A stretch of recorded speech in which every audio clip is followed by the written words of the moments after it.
Kuna watu hawasahau wema, lakini pia kuna wengine hubadilika haraka sana.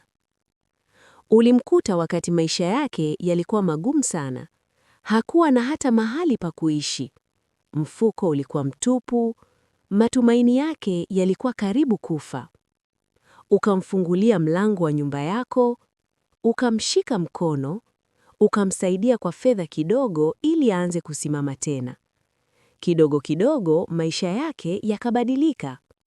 Leo hii amefanyikiwa, ana pesa, ana marafiki wapya, lakini amekusahau. Leo wewe unapitia shida, lakini simu yako kwake haijibiwi.